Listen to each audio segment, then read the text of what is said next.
Assalamualaikum warahmatullahi wabarakatuh. Khatimah.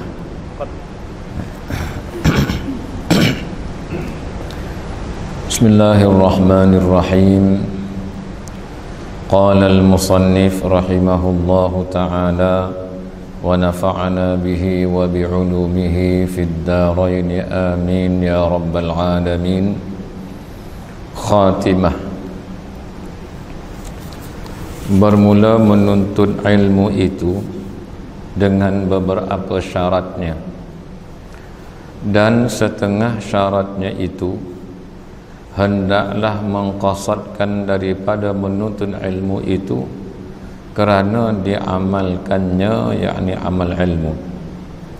Halnya tiada kerana lainnya, seperti belajar kitab kerana harta, atau kerana takhasum, atau mengalah antara manusia, atau jah, atau barang sebagainya. Baik. Khatimah berarti penutup. Bermula menuntut ilmu itu dengan beberapa syaratnya, syarat menuntut ilmu, dan setengah dan sebahagian syaratnya, syarat menuntut ilmu itu hendaklah mengqasadkan. Mengqasadkan maknanya meniatkan, artinya menyahaja. Kalau istilah lama dia kata menyahaja lah, makna bertujuan atau berniat. Hendaklah bertujuan daripada menuntut ilmu itu kerana amalkannya ilmu tersebut. Itu tujuan daripada menuntut ilmu, supaya dapat kita beramal. Kalau ilmu akidah, supaya dapat kita pegang ilmu tersebut, dapat kita yakini, dapat kita i'tiqadkan, ya. Tidak sekadar kita mengetahui Allah itu bersifat basar, yakni yang maha melihat, sangat melihat, tapi pada masa yang sama kita berlumba-lumba melakukan maksiat, seolah-olahnya Allah tidak melihat apa yang kita buat. Kalau kita mengaji ilmu akidah, maka jaga perangai kita, jaga tutur kata kita, jaga perbuatan kita, kerana kita beriman Allah itu basar. Dan basar Allah itu dikatakan ta'alluqnya ta'alluq inkishaf, artinya terbuka segala benda, tidak ada yang tersembunyi daripada penglihatan Allah, termasuk yang zahir pada perbuatan tingkah laku seseorang atau sesuatu yang dilintaskan di dalam hatinya. Allah lihat. Hatta hati yang berkata-kata sekalipun tidak sekadar Allah mendengarnya, bahkan Allah melihat perkataan yang terbit daripada hati. Kalau kita memang mengiktikadkan Allah itu basar, semestinya kita menjadi orang yang baik. Baik, kerana kita beriman Allah itu melihat. Baik. Halnya yaitu amal tersebut tiada kerana lainnya, tidak kerana pahala, pangkat, nama dan sebagainya. Kenapa kita kata pahala, sedangkan Allah menjanjikan pahala? Tidak perlu dipinta, karena tugas kita bukan minta pahala. Tugas kita adalah buat kerja amal ibadah. Itu adalah pekerjaan hamba. Untuk menentukan berapa dapat itu bukan ruang lingkup kerja seorang hamba, itu kerja Tuhan nama dia. Karena Tuhan itu yang menentukan berapa nak diberi kepada seseorang. Jadi kita bukan buat kerja Tuhan, kita buat kerja hamba. Artinya kerja hamba adalah disuruh pergi, dipanggil datang, disuruh buat kita buat, disuruh tinggal kita tinggal. Itu kerja hamba. Karena Allah bagi kita macam-macam dah, dengan mata, kepala, dengan tangan, dengan kaki, tenaga, keupayaan, akal yang cerdik. Apa balasan hamba kepada Tuhan? Engkar arahan atau taat kepada arahan, atau mempertikaikan pahala banyak mana nak dapat dengan kita beramal ibadah tersebut. Karena pahala itu sebahagian daripada makhluk Allah, dan beramal bukan kerana mengejar makhluk Allah yang bernama pahala, atau mengejar makhluk Allah yang bernama syurga. Tetapi beramal itu adalah untuk Allah. Ini dipanggil orang yang mukhlis, atau hamba yang sadiq, hamba yang benar zahir dan batin, yang semata-mata menjunjung titah perintah Tuhan. Jadi kalau kita dah mengaji, kita amalkan bukan kerana yang lain daripada itu, tetapi kerana Allah semata-mata. Sebab kita dah kata dulu dah, ma siwallah, selain daripada Allah itu adalah makhluk Allah. Selain daripada Allah itu termasuklah pahala dan dosa, termasuklah syurga dan neraka. Jadi amal kita bukan mengejar apapun, tetapi kerana kehambaan kita kepada Allah. Baik. Seperti contoh, belajar kitab tujuannya kerana harta. Nanti belajar kitab dah pandai, maka dapat kumpul harta yang banyak. Itu tujuan dia. Itu tujuan yang salah. Bukan kerana itu. Ini contoh dia bawa. Seperti contohnya belajar kitab kerana harta. Dalam kitab kata harta, harta lah tu. Ataupun kalau bukan kerana harta, kerana takhasum. Takhasum tu apa dia? Lawan hujah dengan orang, nak berdebat dengan orang, nak bergaduh dengan orang. Ada benda yang kau tak tahu tapi aku tahu. Ada contoh kan, tanya orang benda-benda yang pelik-pelik, orang tak tahu, kita rasa kita hebat. Walhal yang kita tahu tu cuma satu, tetapi yang kita tidak tahu beribu-ribu lagi yang kita tidak tahu. Kita tanya orang soalan pelik-pelik, walhal orang boleh tanya kita benda yang pelik-pelik juga. Dah ditanya kita tentang ilmu perubatan, kita tak tahu, kita nak kata apa? Ini bukan ilmu agama. Ilmu siapa kalau bukan ilmu agama? Semua ilmu daripada Allah. Jadi ilmu semua milik Allah. Dah di sisi Allah, maknanya kedudukan ilmu semua sama sahaja, kerana datang semua daripada Allah Ta'ala. Baik. Habis orang agama masuk syurga semua, orang tak belajar agama masuk neraka semua? Tak juga kan? Dengan sebab itu, ilmu yang kita ada bukan kita nak berdebat dengan orang, bukan nak berhujah dengan orang, bukan kerana menaikkan nama kita sebagai orang yang hebat, tak ada. Baik. Atau mengalah antara manusia. Mengalah maknanya mengkalahkan, atau ingin mengalahkan manusia yang lain dengan hujah ilmiah kita kononnya tu kan, supaya orang kalah dengan kita.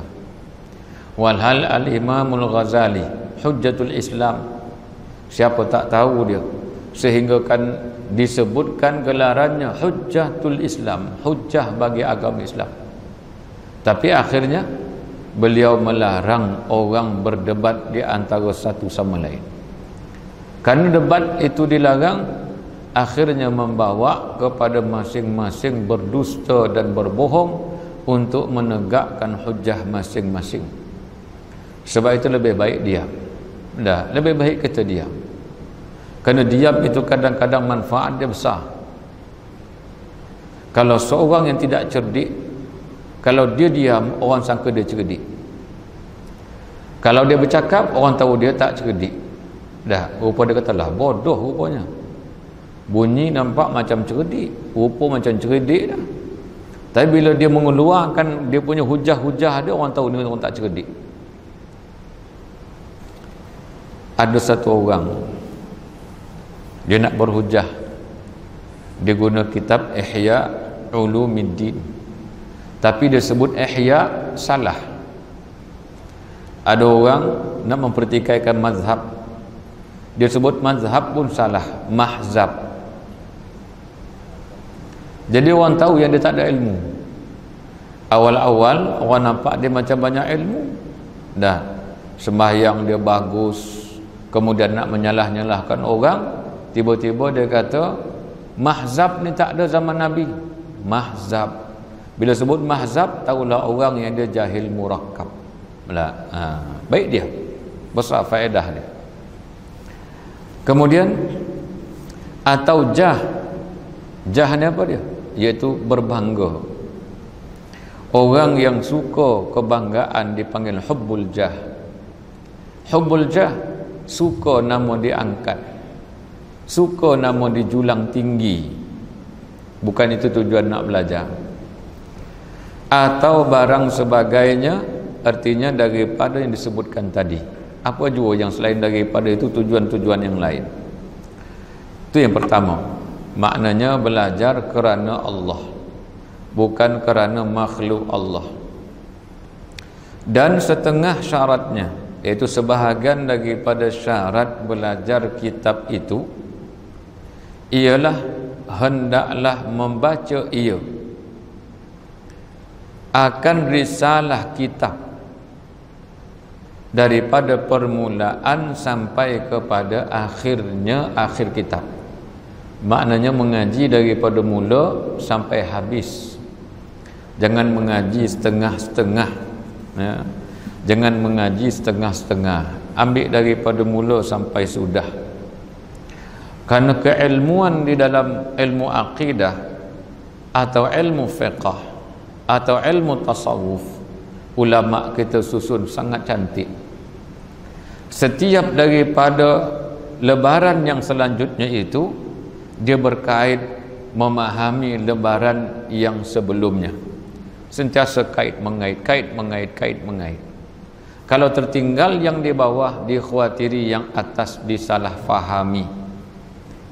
Dan di antara kitab-kitab dalam mazhab Syafi'i, dia saling bantu-membantu antara satu sama lain. Kadang-kadang sebahagian kitab, ungkapan yang digunakan susah difahami, tetapi dia refer kepada kitab yang lain, bahasanya lebih mudah. Banyak terjadi demikian.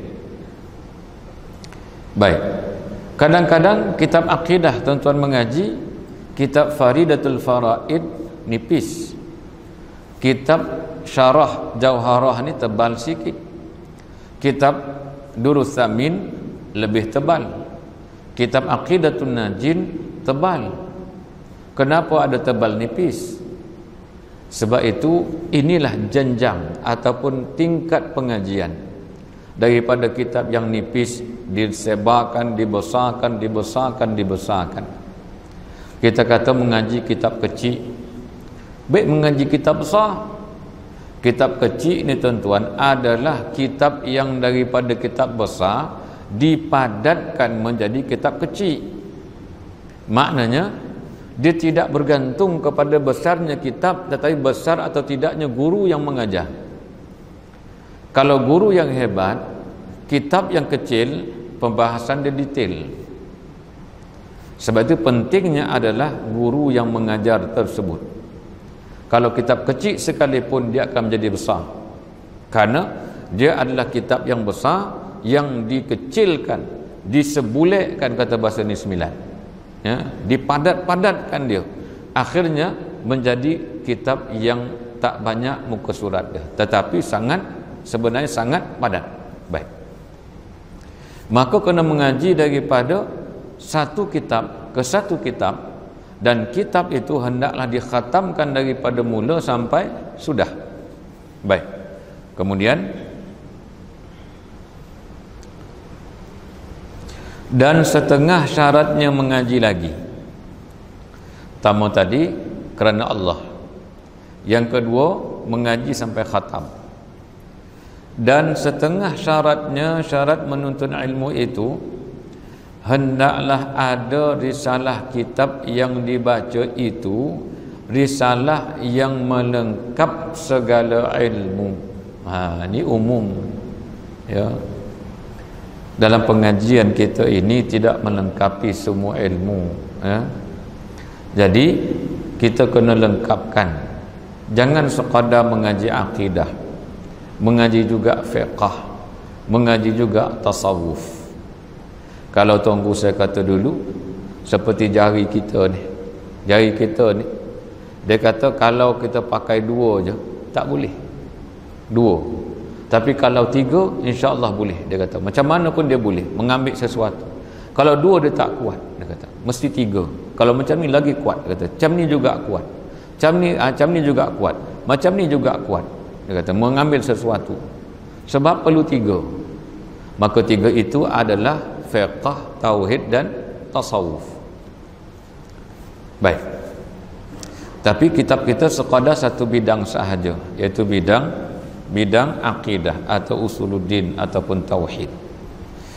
Artinya tuan-tuan kalau mengaji, pastikan mengaji fiqh, mengaji tauhid, mengaji tasawuf. Dia seperti mana saya sebutkan selalu, iaitu air satu bekas, airnya berkeladak, kena ada filter dia. Bekas itu adalah akidahnya, air itu adalah fiqahnya, filter yang menapis itu adalah tasawufnya, baru dapat air yang bersih. Baik, dan setengah syaratnya lagi, hendak ada guru itu mursyid, iaitu guru yang menunjukkan jalan, ya, guru yang menunjukkan jalan. Lagi sifat guru tersebut lagi memberi nasihat akan murid-muridnya, bagi nasihat. Lagi sifat guru tersebut hendak ada guru itu mengambil, yaitu mempelajari ilmu yang diajar daripada musyafahah. Musyafahah artinya mulut ke mulut. Maknanya gurunya dahulu mengajarkan kepada beliau, menerangkan satu persatu isi kitab tersebut, dan gurunya itu juga satu ketika dahulu belajar daripada gurunya yang lain. Dengan cara demikian juga dipanggil musyafahah. Istilah kita sekarang ni bertalaqi, maknanya bertalaqi, saling berhadap antara satu sama lain. Sebab itu mengaji ada guru, ada murid, ada kitab, baru nama dia mengaji. Baik. Kalau kita baca sendiri, ada kitab, ada murid, tak ada guru, kan? Setan duduk depan jadi guru kita. Pengembangan ilmu itu tidak mengapa, tetapi benda yang tak pernah kita mengaji, kemudian baru nak baca, baru nak tahu, itu berbahaya. Dikhawatiri tidak lengkap kita punya kelengkapan, ya, dari sudut memahami ibarat ataupun ungkapan yang digunakan oleh penulis atau pengarang atau ulama tersebut di dalam kitabnya, dan kita salah faham. Baik, kemudian musyafah dengan gurunya pula. Lagi sifat guru tersebut lagi yang sah asnadnya. Maknanya sanad-sanadnya itu mata rantai yang menghubungkan antara dia dengan gurunya, guru dengan gurunya, guru dengan gurunya, sehinggalah kepada pengarang kitab tersebut. Maknanya ada mata rantai, dia bukan terputus sanad dia. Maknanya mungkin guru yang nombor 3 di atas, dia tak pernah mengaji, tiba-tiba dia mengajar orang, sanad dia ke mana? Terputus sanad dia. Maka hendaklah guru tersebut yang sah sanadnya, memang mengaji sungguh. Baik. Lagi sifat guru tersebut, lagi yang sarih ibaratnya. Sarih makna jelas, ibaratnya ungkapan pengajarannya, menggunakan perkataan yang jelas, itu guru. Ya.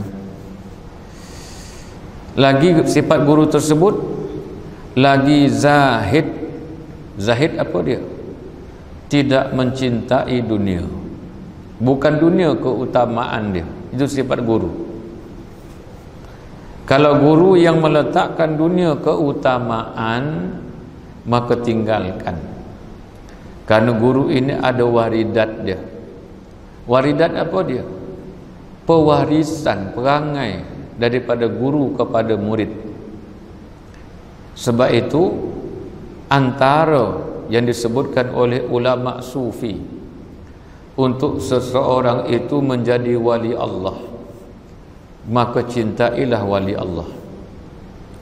Dan kalau seandainya gurunya seorang wali, maka nanti akan ada muridnya menjadi wali.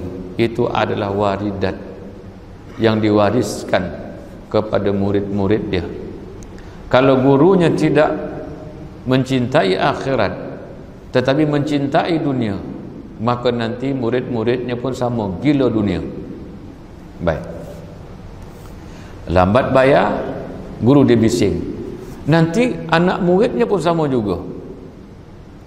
Masing-masing akan menjadikan keutamaan itu adalah harta. Baik. Serta qanaah. Qanaah ni apa dia? Qanaah ini dia berpada mengambil daripada dunia ini. Dunia walau banyak mana dalam simpanan dia sekalipun, dia tak tamakkan sesuatu yang ada di tangan orang lain. Bahkan dia memberi, dan dia berpada dengan apa yang dia ada. Disyukur kepada Allah. Itu qanaah. Tuan-tuan boleh tengoklah contoh yang sebaliknya. Tamak dengan sesuatu yang ada pada orang lain, itu tidak qanaah. Tidak cukup apa yang ada, tidak qanaah. Ya.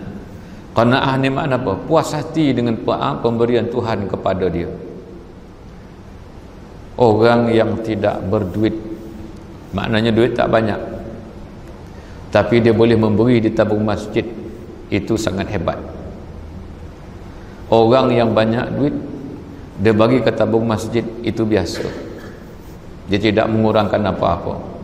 Tapi di saat seseorang itu tidak berduit, dia boleh bersedekah lagi, itu yang paling besar sekali. Kiasan pada masalah lain, seorang yang sihat banyak ibadat, itu biasa. Seorang yang sakit banyak ibadat, ini luar biasa. Seorang yang tidak punya harta rajin bersedekah, luar biasa. Sebab itu kita, kalau kita sakit, syukur kepada Allah. Karena bila kita beribadah dalam keadaan kita tak sama dengan orang lain, orang yang beribadah dengan senang dan tenang, kita melawan penyakit yang kita ada. Kerana apa? Karena menjalankan hak kehambaan kita kepada Allah. Ini besar. Ya. Supaya itu jugalah yang qanaah tadi. Apa kita ada, kita tak pernah dengki dengan orang lain. Kita tak nak harta orang, tapi cukup dengan apa yang ada pada kita. Ini dikatakan qanaah. Baik. Dan qanaah ini, kata Sayyiduna Ali radhiyallahu anhu, beliau mengatakan itulah ciri orang yang bertakwa. Orang takwa itu ialah ar-ridha bil qalil, redha dengan sedikit yang dia ada.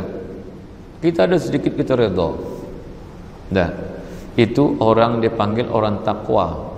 Itu kata Sayyidina Ali. Baik. Dan ra'iyah dalam kelakuannya yang tiada ada gharat yang bangsa dunia dan barang sebagainya. Baik. Dan ra'iyah meraihkan muridnya dan keadaan muridnya dalam kelakuannya, kelakuan guru tadi, dia meraihkan, dia faham keadaan murid dia. Ini kehebatan seorang guru yang mursyid, yang mana murid tak boleh menipu guru dia. Tapi syekh tariqah biasa, ya, dia jumpa syekh dia, tanya, saya apa patut buat? Dia kata zikir ya latif, contoh kan, berapa? 70,000 kali. Dia balik rumah, lepas minggu datang balik, syekh alhamdulillah saya dah khatam. Apa saya patut buat? Ya latif lagi 70,000. Dia kata dah habis dah. Kau jangan momongak dah, kau jangan pomongak, kau tak habis lagi. Dia punya apa dah? Firasat kuat. Ittaqu firasatal mu'min. Dah, takut olehmu akan firasat orang beriman, kerana dia meninjau dan melihat dengan pandangan Allah. Baik, dia perasaan dia kuat dan dia meraihkan, walaupun kadang-kadang dia tahu yang murid dia ada menipu sikit. Satu ketika Nabi Yaqub alaihi salam, ketika mana datang Nabi Yusuf alaihi salam mengadu kepada Nabi Yaqub, inni ra'aitu ahada asyara kawkaba wasyamsa wal qamara ra'aituhum li sajidin. Dia kata aku melihat 11 bintang, wasyamsa wal qamar, dan juga matahari serta bulan, aku melihatnya sujud kepada aku. Apa kata Nabi Yaqub? La taqsus ru'yaka ala ikhwatika fayakidu laka kaida. Jangan kau cerita kepada adik-beradikmu tentang mimpimu ini, nanti mereka akan melakukan tipu daya untuk merosakkan engkau.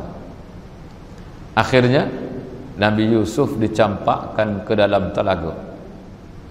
Dia kata kepada bapa dia kata, kami nak pergi bawa Yusuf berjalan-jalan, yarta wa yal'ab, kami nak pergi berkelah, kemudian nak pergi bermain-main di luar bersama Yusuf.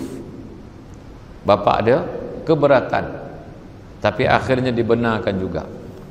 Akhirnya dicampakkan Yusuf alaihi salam ke dalam telaga. Dan kata ahli tafsir, perbuatan itu, mencampakkan Nabi Yusuf dalam telaga itu, adalah sirrut takdir, iaitu rahsia takdir Allah Ta'ala, sebagaimana yang terjadi kepada Nabi Adam alaihi salam yang keluar daripada syurga, yang makan buah larangan. Itu dikatakan sirrut takdir, rahsia takdir Allah, karena nak menaikkan Nabi Yusuf alaihi salam menjadi seorang raja di Mesir. Tapi perjalanan tersebut perlu dilalui oleh Nabi Yusuf alaihi salam. Kemudian diambilnya darah, disapukan kepada baju Nabi Yusuf alaihi salam. Bagi tahu Nabi Yaqub, kami berjalan-jalan, fa'akadahu dzi'bu, tiba-tiba datang seekor serigala menerkam Yusuf alaihi salam. Waja'u abahum isya'i yabkun, qalu ya abana inna dhahabna nastabiqu wa tarakna Yusufa 'inda mata'ina fa'akadahu dzi'bu. Dia kata, kami sedang berlumba, nastabiqu, berlumba-lumba adik-beradik semua, wa tarakna Yusuf, kami tinggalkan Yusuf seorang-seorang, fa'akadahu dzi'bu, tiba-tiba datang segala makan dia. Nabi Yaqub dia tahu ini pendusta.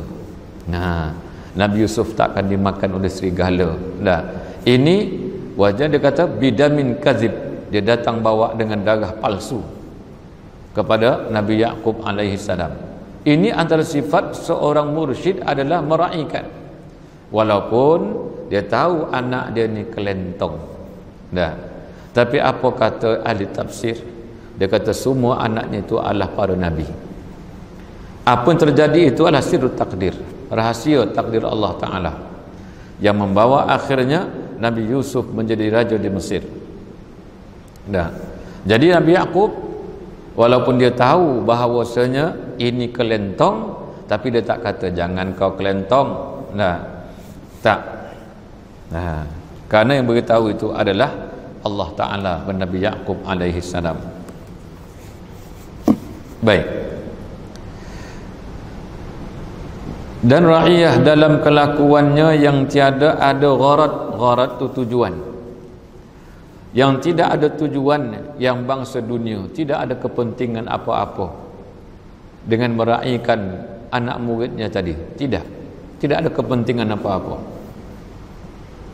Dan barang sebagainya daripada syarat masyayikh, iaitu syarat menjadi syekh, syarat menjadi guru. Tapi ini kelebihan orang sufi, kelebihan orang tariqah. Allah memberikan dia rasa yang kuat, rasa yang kuat, dengan bersihnya hati, masuknya nur ke dalam jiwa dia, ke dalam hati dia, tidak mudah ditipu oleh orang lain.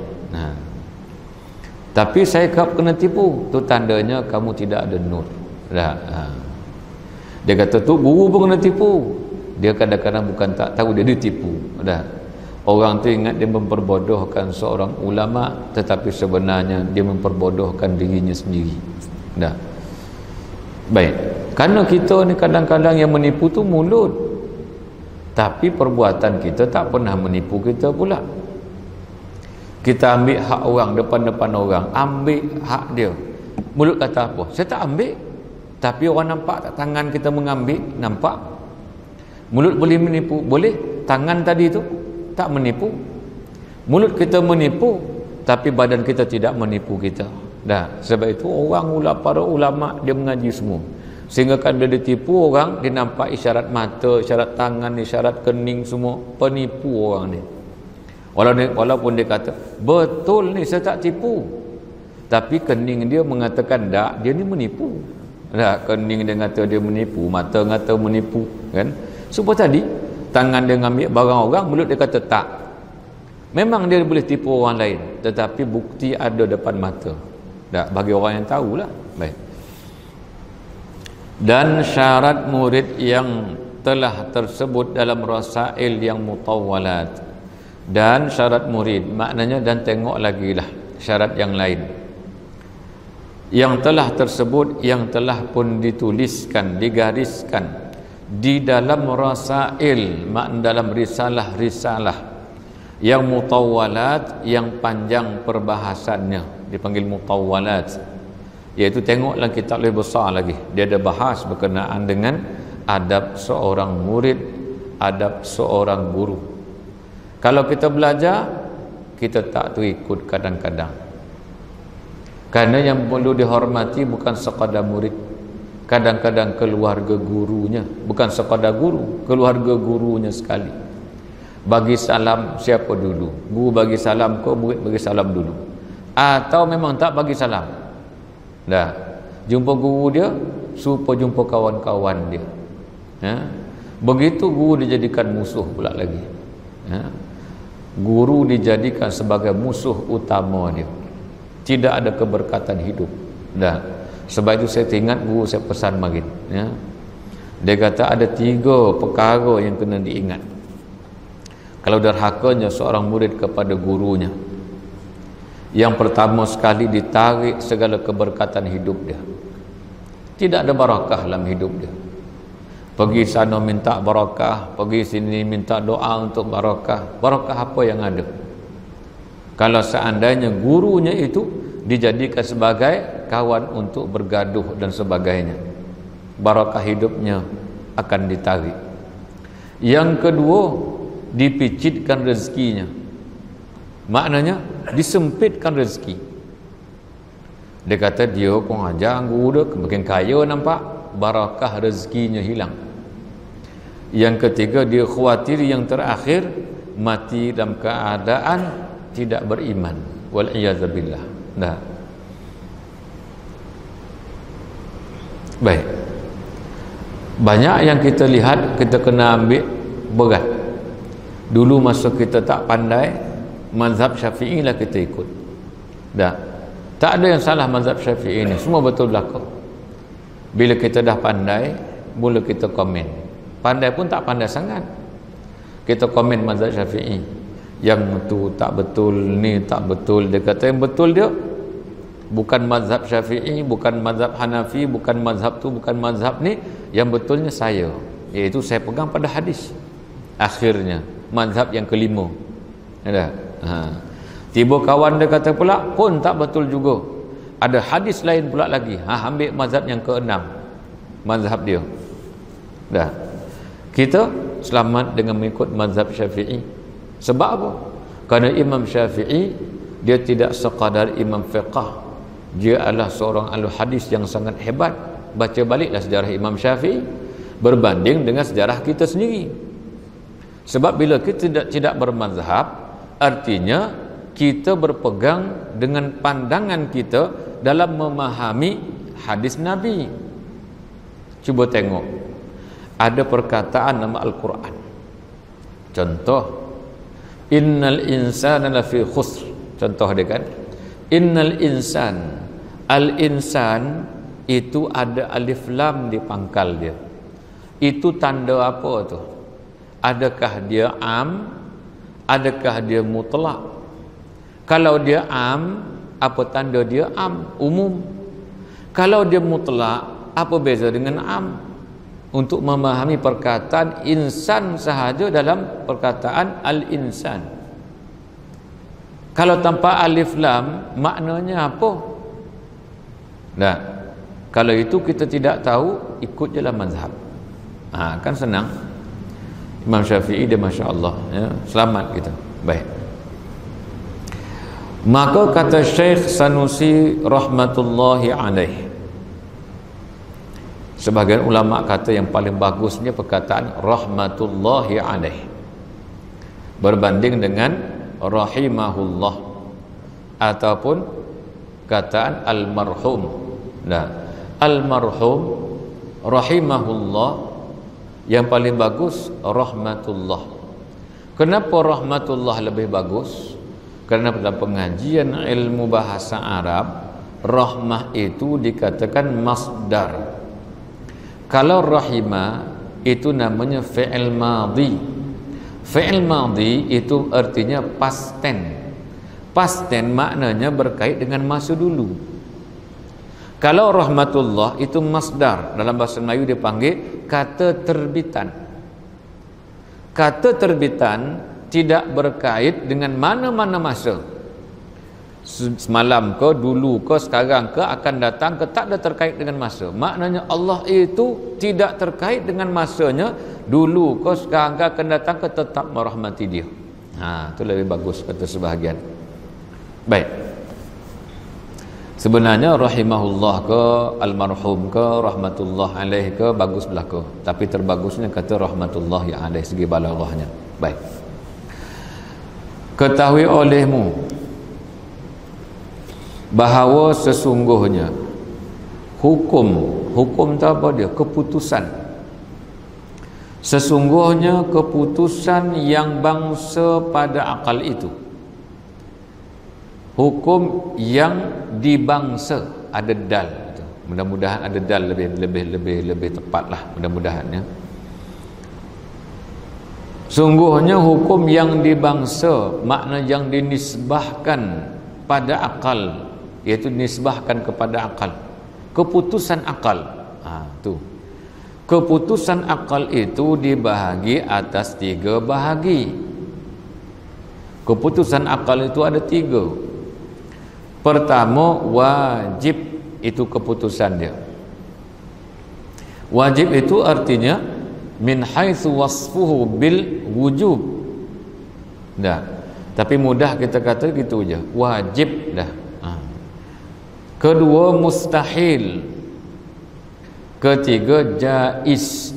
Dah. Wajib maknanya mesti. Kedua mustahil, tidak sama sekali.